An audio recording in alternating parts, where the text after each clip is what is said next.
काल में जहां कई लोगों के रोजगार छिन गए हैं तो कई लोगों का जीवन यापन ही बदल गया है। इस बीच कोरोना संकट की मार मूर्तिकारों पर भी पड़ने लगी है। प्रदेश सरकार द्वारा जारी दुर्गा पंडालों में स्थापित होने वाली मूर्तियों को लेकर जारी आदेश के बाद मूर्तिकारों में भारी मायूसी देखी जा रही है। बता दें, सरकार ने सार्वजनिक रूप से देवी प्रतिमा की स्थापना करने पर पूरी तरह से रोक लगा दी है और प्रदेश के लोगों से अपील की है कि जिन लोगों को देवी प्रतिमा की स्थापना करनी है वो लोग अपने घरों में स्थापना करें, सार्वजनिक रूप से नहीं।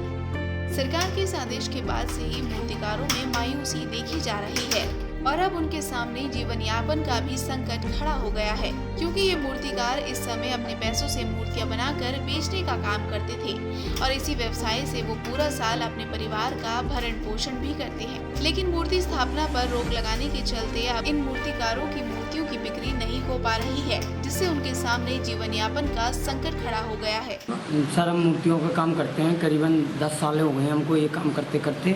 हर साल की अपेक्षा इस वर्ष हमारी करीबन आधी मूर्तियां बनाई, आधे से भी आधा पे काम आ गया है, क्योंकि हर साल हमारा कम से कम 6 महीने काम चलता था। इस बार महामारी के चलते हुए हम लोगों ने 2 महीने ही काम कर पाया है। उसके बाद भी सरकार से अब जो कल गाइडलाइन आई है उससे मुताबिक हम लोगों को बड़ी निराशा है। ये हम लोगों ने जो बाज़ार से पैसा लेके ये काम शुरू किया है, तो इससे ये हमारा बिल्कुल हम लोग भुखमरी और कंगाली की कगार पे आ चुके हैं। यदि ये हमने जो तैयार कर ली हैं मूर्तियाँ, सरकार हमें कोई राहत नहीं देती है, तो हम लोग कहाँ जाएंगे और कहाँ ये मूर्तियाँ रखी जाएंगी, क्या होगा, ये सब सरकार पे निर्भर। यही मूर्तियों का कार्य करते हैं। कब से कर रहे हो?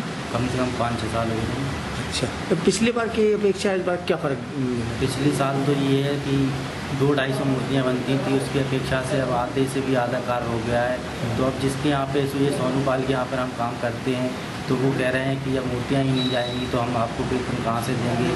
हमने कल इनसे ये भी कहा था कि भैया कुछ पैसे दे दो, तो ये कह रहे हैं कि कोई ऑर्डर ही नहीं आ रहा है, कोई पैसे ही नहीं दे रहा, तो हम तुमको पैसे कहाँ से देंगे। और ये मूर्तियाँ जब नहीं जाएंगी तो ये हमको पैसे कहाँ से देंगे, और हमारे घर में कम से कम 10 लोगों का परिवार है, तो कैसे भरण पोषण चलेगा। मूर्तिकारों का कहना है कि सरकार को उनके बारे में सोचना चाहिए। उनका यही एकमात्र जरिया है जिससे वो पूरे साल का खर्च चलाते हैं और अब सरकार ने मूर्तियों की स्थापना पर रोक लगा दी है, जिससे उनका जीवन संकट में आ चुका है। अगर मूर्ति नहीं बिकेगी तो उनका घर कैसे चलेगा। मूर्तिकारों ने सरकार से गुहार लगाई है कि उनके जीवन यापन के बारे में सरकार कुछ सोच विचार करे।